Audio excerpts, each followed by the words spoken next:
امیر کہے گا اسلام، اس کا ایمان کہے گا اسلام، اس کی فکر کہے گی دین۔ دین مل گیا، اسلام مل گیا، یہ اللہ کا بڑا احسان اور اس کی بہت بڑی نعمت ہے۔ کامیاب ہیں وہ لوگ جو اس کی نعمتوں کی قدر کرتے ہیں اور اس کے دیے ہوئے نعمتوں کا شکر ادا کرنے میں بخیلی نہیں کرتے۔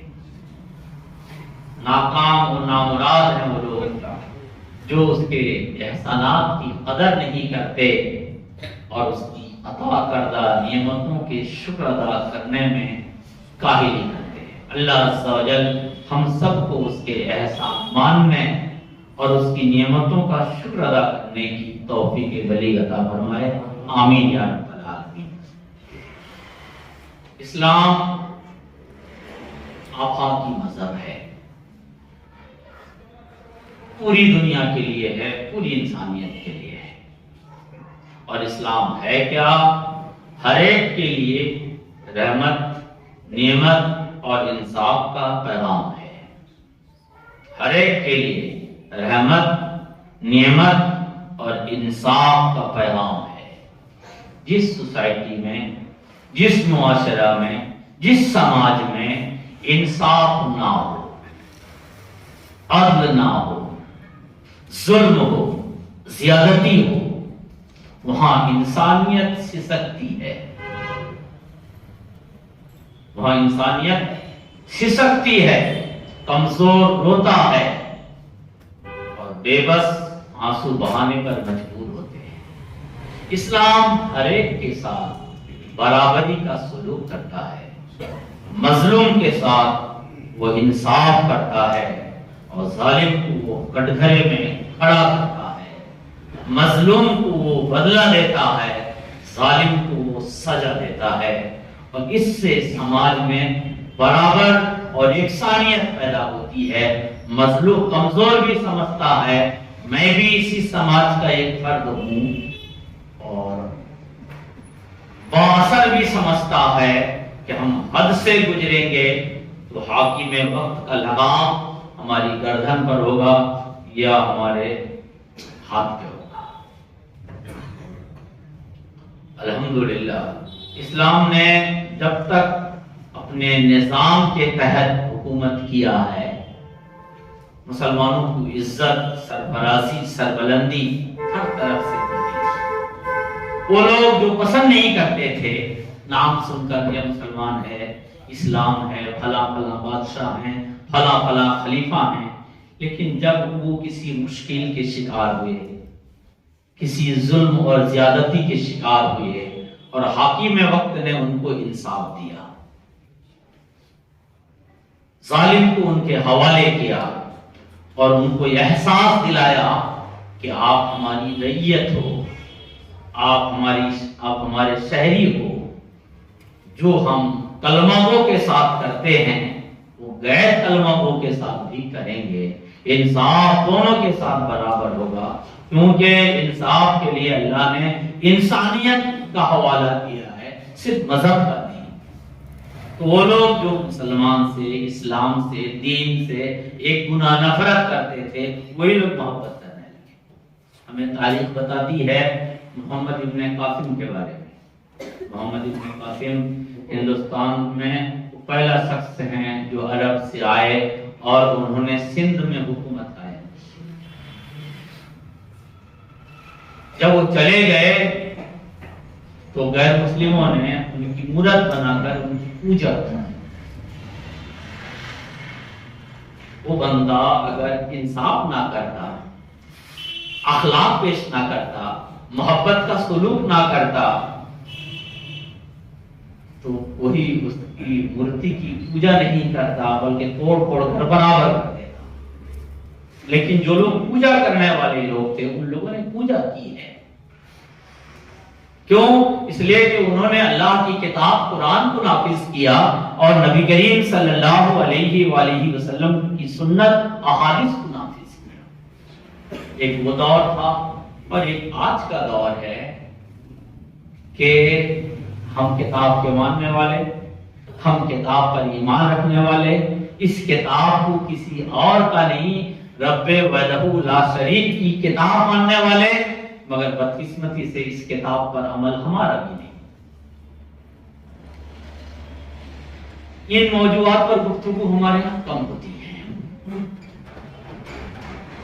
لیکن آج کا جو موضوع ہے وہ زبردست ہے۔ پوری دنیا میں جب آتنکواد کی بات ہوتی ہے، دہشت گرد کی بات ہوتی ہے، ٹیررزم کی بات ہوتی ہے، تو بے شک کچھ لوگ ہیں جو اسلام کے نام پر اسلام کے لیے کلنک ہیں، لیکن جب ہم کتاب الہی کھولتے ہیں تو ہمارا سینہ چوڑا ہو جاتا ہے اور ہم کہتے ہیں ہماری کتاب میں ایسی تعلیمات نہیں ہیں۔ ہماری کتاب میں وہ تعلیم ہے جس کو سننے کے بعد آپ کے رونگٹے کھڑے ہو جائیں گے اور آپ بھی سوچنے پر مجبور ہوں گے کہ ہم بیجا اور غلط الزام اسلام پر پھونکتے ہیں۔ ہاں، وہ لوگ کیوں اس طرح کی حرکت کرتے ہیں وہ ایک موضوع ہے جس پہ ہم کو آپ سب کو مل کے غور کرنا چاہیے کہ اس طرح کی حرکتیں کیوں ہوتی ہیں۔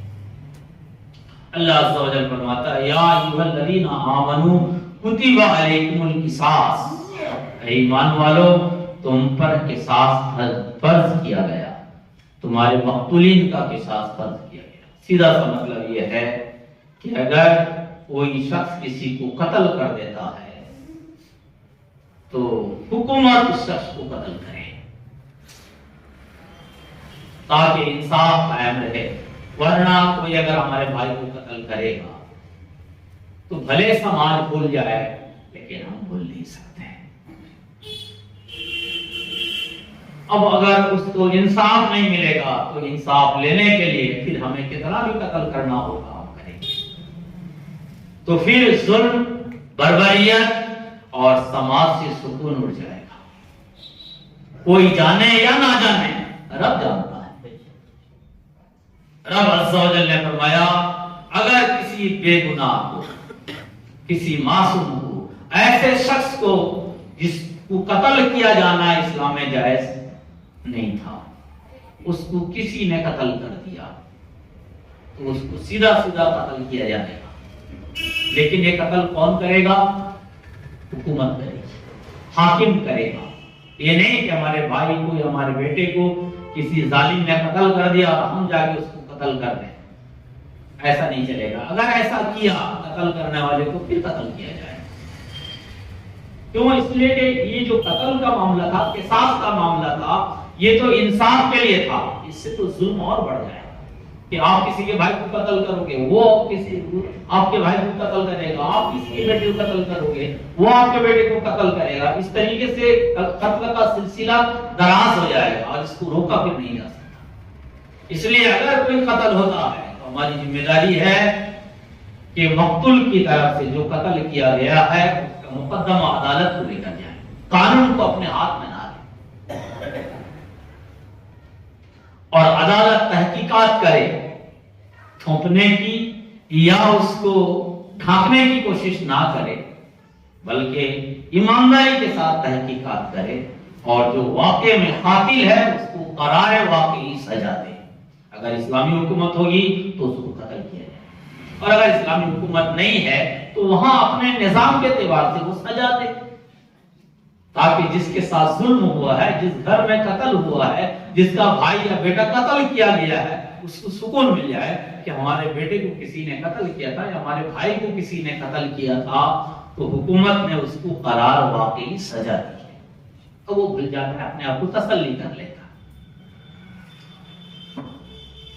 ہر زمانے میں مظلوم کو، کمزور کو، بے بس کو لوگ آڑ بنا دیتے ہیں، اپنے گناہوں کو چھپانے کے لیے کسی اور کو پیش کر دیتے ہیں۔ آج بھی ہوتا ہے، آج بھی اگر کوئی نواب زادے ہیں اور وہ کوئی قتل کرتے ہیں، کوئی جرم کرتے ہیں، وہ کہتے ہیں کہ صاحب یہ ہمارے ڈرائیور صاحب تھے، میں تو نہیں تھا۔ ابھی دلی میں جو کیس ہوا اس میں بھی چھانبین میں بات آئی ہے۔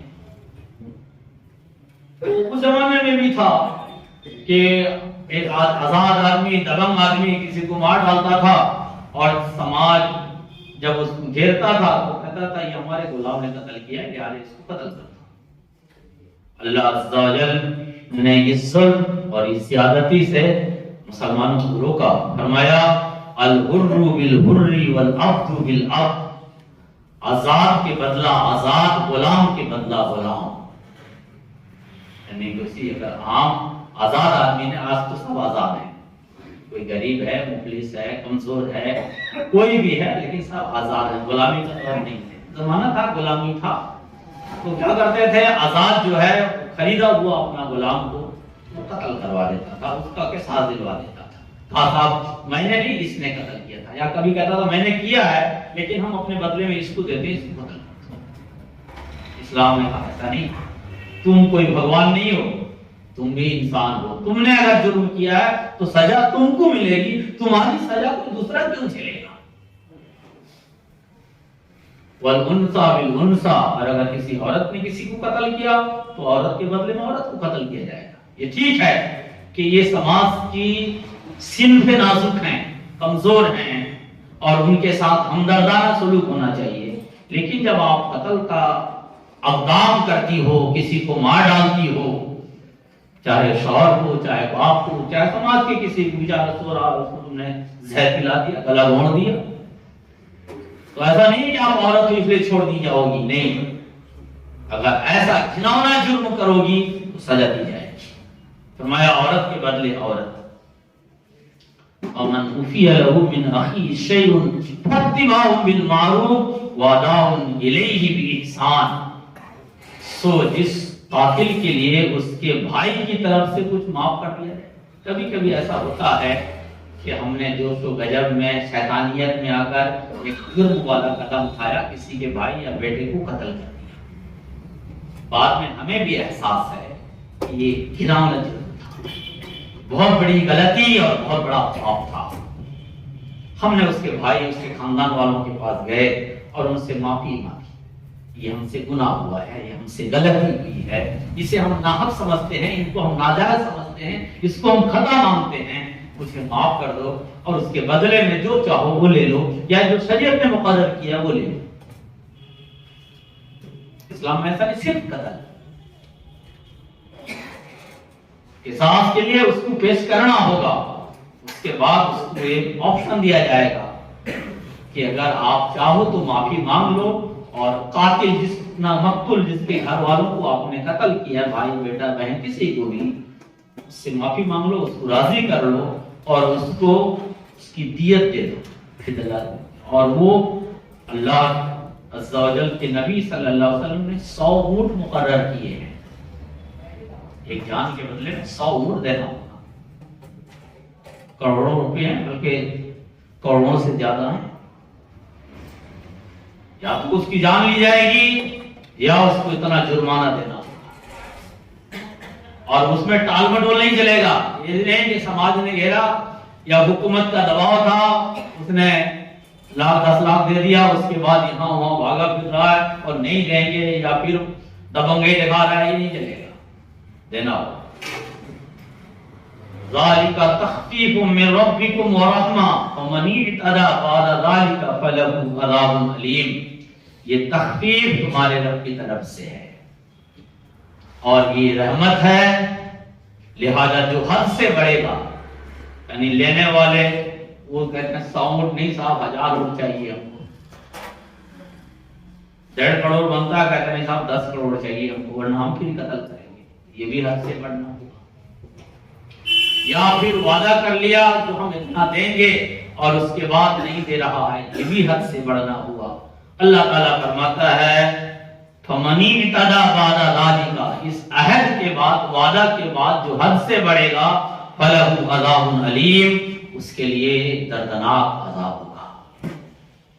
ذہن میں ایک وسوسہ آتا ہے، چلو بھائی اس نے قتل کر دیا، اس کا گھر تو اجڑ گیا، پھر اس کا گھر کیوں اجاڑا جائے. اس طرح اس کی بیوی بیوہ ہوئی جس کو جرمن ظالمن قتل کیا گیا. اب وہ جو قتل کیا وہ تو ظالم ہوا، قاتل ہوا. اب اگر اس کو قتل کرو گے تو پھر اس کی بیوی بھی بیوہ ہوگی، اس کے بچے بھی یتیم ہوں گے، اس کا گھر بھی اجاڑ جائے گا. یہ کیسا انصاف؟ یہ عموماً شیطان دلوں میں بات ڈالتا ہے. اللہ عز و جل اسی اعتراض، اسی سوال اور اسی وسوسہ کا جواب دیتا ہے کہتا ہے وَلَكُمْ فِي الْقِصَاصِ حَيَاةٌ، بدلے میں تمہاری زندگی محفوظ ہے. یا اولی الالباب لعلکم تتقون، اے سمجھدار لوگوں تاکہ تم قتل سے بچو. جب مجرم کو اس بات کا احساس ہو جائے نا، آپ قتل کا پلان بنا رہے ہو، ایک پلان اڑا دوں، سارا ٹینشن دور ہو جائے گا. جوش تو بہت آ رہا ہے، لیکن جب آپ کو بھیانک انجام سوچو گے کہ ہاں رشوت نہیں چلے گی، بہانہ بازی نہیں چلے گی، خریدا نہیں جا سکتا، بلکہ مجھے پکڑا جائے گا اور میرے جرم کے صحیح معنوں میں مجھے سزا کی جائے گی، یعنی مجھے بھی قتل کیا جائے گا. تو دوسرے کے قتل کا جو پلان بنا رہا تھا، سوچ رہا تھا، وہ اپنے قتل کے بھیانک انجام کو سوچ کر کبھی سوچے گا نہیں کہ ہم دوسرے کو قتل کریں، کیونکہ دوسرے کو مار ڈالنا، دوسرے کو بے عزت کرنا، دوسرے کو نیچا دکھانا اور دوسرے کو صفحے ہستی سے مٹا دینا بہت اچھا لگتا ہے. لیکن بالکل وہی چیز ہے جب بندہ اپنے تعلق سے سوچتا ہے تو اس کو دن میں تارے نظر آنے لگتے ہیں. اللہ عز و جل فرماتا ہے وَلَكُمْ فِي الْقِصَاصِ حَيَاةٌ، قصاص میں حیات ہے. سمجھدار لوگوں اگر سمجھو، لعلکم تتقون، تاکہ تم اس سے بچو. اسلام کا نظام قتل کے تعلق سے صرف پرانی آیتیں ہم دیکھتے ہیں قصاص کے تعلق سے. اللہ عز و جل دوسری جگہ فرماتا ہے من قتل نفسا بغیر نفس او فساد فی الارض فکأنما قتل الناس جميعا. اگر ایک شخص کسی شخص کو بغیر کسی سبب کے قتل کر دیتا ہے یا زمین میں فساد مچاتا ہے، ایک شخص کسی شخص کو بغیر کسی سبب کے قتل کر دیتا ہے اور زمین میں ہیجان برپا کرتا ہے، فساد کرتا ہے، فتنہ کی بیج بوتا ہے، فَكَأَنَّمَا قَتَلَ النَّاسَ جَمِيعًا، تو بے شک اس نے بہت سے لوگوں کو قتل کیا. ایک فتنے کی چنگاری ایک سوسائٹی کو جلا دیتی ہے، ایک سماج کو برباد کر دیتی ہے. اس لیے اسلام نہیں چاہتا کہ فتنہ، فساد اور قتل کا بازار گرم ہو. اس قسم کے لوگوں کو ڈھونڈا جائے اور ان کو ان کے کیے کی سزا دی جائے تاکہ سماج میں امن و امان برقرار رہے. آج آپ نہیں دیکھتے ایک نوجوان گھر سے نکلا ہے، کاروباری آدمی ہے، صرف آوارہ قسم کے لوگ اس لیے قتل کر دیتے ہیں کہ اس کے جیب میں روپیہ ہے، چند سکوں کے عوض میں ایک معصوم کی جان لے لیتے ہو. ایک دوشیزہ، ایک نوعمر پیاری سی کسی کی بچی راہوں سے گزر رہی ہے اور یہ شرمگیز آوارہ اس کے پیچھے لگتا ہے، اس کی عزت کو تار تار کرتا ہے اور کبھی اس کی جان لے لیتا ہے. اسلام ان دونوں گناہوں میں قتل کی سزا رکھا ہے کہ اگر کوئی کسی کو قتل کرتا ہے تو اس کو بھی قتل کیا جائے اور کوئی کسی کی عزت کو پامال کرتا ہے تو اس کو بھی صفحے ہستی سے مٹا دیا جائے، تاکہ کوئی بھی نوجوان اور کوئی بھی نوجوان لڑکی رات کے سناٹے میں بھی وہ کسی بھی علاقے سے گزر جائے اسے خوف، دہشت اور محرومی کا احساس نہ. قصاص میں زندگی ہے. والذین لا یدعون مع اللہ الہا آخر، وہ لوگ جو اللہ کے سوا کسی کو رب نہیں مانتے، وہ لوگ جو اللہ کے سوا کسی کو رب نہیں مانتے. ولا یقتلون النفس التي حرم اللہ الا بالحق، اور وہ لوگ جو کسی شخص کو بغیر کسی خاص وجہ کے قتل نہیں کرتے. ولا یزنون، اور نہ ہی وہ زنا کا ارتکاب کرتے ہیں. وَمَن يَفْعَلْ ذَلِكَ يَلْقَ أَثَامًا، اور جو ایسا کرے گا سخت گناہ کا وہ سخت گنہگار ہوگا، سخت گناہ کے پاداش میں وہ دبوچا جائے گا.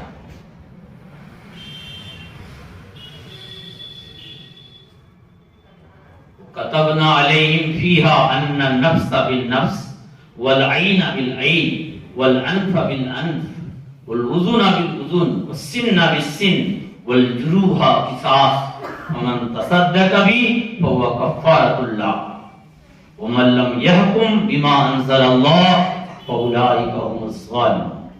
قرآن ہے کیا؟ اللہ کی کتاب ہے. کتنی پیاری پیاری باتیں اللہ کی کتاب میں ہے. بدقسمتی سے نہ کتاب کو پڑھنا چاہتے ہیں نہ سمجھنا چاہتے ہیں. پڑھ بھی لیتے ہیں تو کبھی ترجمہ نہیں دیکھتے. کبھی کبھی لوگوں میں واہوائی لوٹنے کے لیے صاحب میں ہفتے میں 1 ختم پڑھ لیتا ہوں, رمضان میں 3 ختم نہیں 4 ختم پڑھ لیتا ہوں.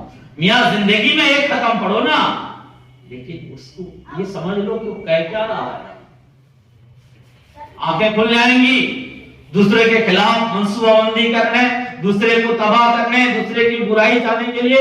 کبھی دل میں وسوسہ تک بھی نہیں آئے گا, کیونکہ میرے رب اس کو پسند نہیں کرتا. اللہ عز و جل فرماتا ہے قَتَبْنَا عَلَيْهِمْ فِيهَا, بے شک ہم نے تم میں فرض کیا کیا, أَنَّ النَّفْسَ بِالنَّفْسِ, جان کے بدلے جان,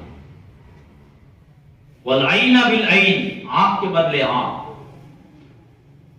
والانف بالانف, ناک کے بدلے ناک, والاذن بالاذن, اور کان کے بدلے کان, والسن بالسن, اور دانت کے بدلے دانت, والجروح قصاص, اور ہر اعضاء کے لیے قصاص ہے. جوش میں آئے کسی جھپڑ مارا اسے دانت ٹوٹ گئے, اسلامی حکومت آپ کا بھی دانت توڑی. جوش میں آیا کسی کو تماچا لگایا ہڈیاں ٹوٹ گئیں, آپ کی بھی ہڈی توڑے جائیں گے. کسی کے ناک کو توڑ دیا آپ نے تو آپ دبنگئی کے ساتھ جی نہیں سکتے, آپ کی بھی ناک ٹوٹیں گے. کسی کا کان کاٹ لیا آپ نے, آپ کا بھی کان کاٹا جائے گا. الجروح قصاص. فاروق اعظم رضی اللہ تعالی عنہ خلیفۃ المسلمین ہے, غسان کا ایک رئیس. جب محمد رسول اللہ صلی اللہ علیہ وسلم مدینہ میں تھے, ہما وقت ایک دہشت سی رہتی تھی کہ غسان کا حاکم حملہ نہ کرے. بڑا طاقتور صحابہ اس کے لیے ہمیشہ نظریں گاڑے رہتے تھے کہیں وہ ظالم مدینہ کا رخ نہ کرے, ایسا شخص تھا. مگر ایک وقت آیا کہ وہ اسلام کے قدموں میں آ کے گرا. فاروق اعظم رضی اللہ تعالیٰ عنہ کے پاس اپنے احباب کے ساتھ آیا اور آپ کے دست مقدس میں اس نے اسلام قبول کیا. اور چند دنوں کے بعد فاروق اعظم رضی اللہ تعالیٰ عنہ اہل ایمان کے ساتھ بیت اللہ کی زیارت اور حج کے لیے گئے, تو وہ ساتھ میں حاجیوں کے ساتھ چل پڑا حج کرنے کے لیے. وہاں طواف کعبہ میں مصروف تھا کہ ادنا سا مسلمان انجانے میں غلطی سے بے خبری میں اس کی چادر سے اس کا پاؤں الجھ گیا. اس نے آدھے کا ناتاف نے کھینچ کے مارا اور وہ دیہاتی غریب مسلمان کی ناک ٹوٹ گئی. اس نے خلیفۃ المسلمین امام العادلین سیدنا فاروق اعظم رضی اللہ تعالی عنہ کے ہم مقدمہ دائر کیا کہ حاکم غسان نے میری ناک توڑ دی. سیدنا فاروق اعظم رضی اللہ تعالیٰ عنہ نے اس کو مجرموں کی طرح بلایا. ساتھ میں احباب دوستوں خاص مخلصین میں خاص احباب میں صلاحکار میں آیا تھا, مگر اب اس کو مجرموں کی طرح بلایا. فرمایا غسان کیا تم نے اس بندے کا ناک توڑا ہے؟ کہا اس نے مجھے تکلیف دی. اس نے کہا نہیں صاحب, انجانے میں بے خبری میں میرے پاؤں اس کے احرام کے کپڑے سے الجھ گیا تھا, بس میں معافی بھی مانگ رہا تھا مگر اس نے مجھے جھاپڑ ڈالا. سیدنا فاروق اعظم رضی اللہ تعالیٰ عنہ نے کہا اس غریب کو راضی کرو, اس سے معافی مانگو, ورنہ تمہارے ساتھ بھی وہی ہوگا جو اللہ کی کتاب کہتی ہے, تمہاری بھی ناک توڑے جائیں گے. وہ ہکا بکا رہ گیا, حیران ہو گیا. کہا امیر المومنین میں رئیس غسان ہوں. کا اسلام برابری اور یکسانیت کا حکم دیتا ہے. کہا مجھے ایک دن کی مہلت دے دی جائے, میں اسی سلسلے میں سوچ بچار کر لوں کہ مجھے کیا کرنا ہے۔ کہا تم کو 1 دن کی مہلت ہے۔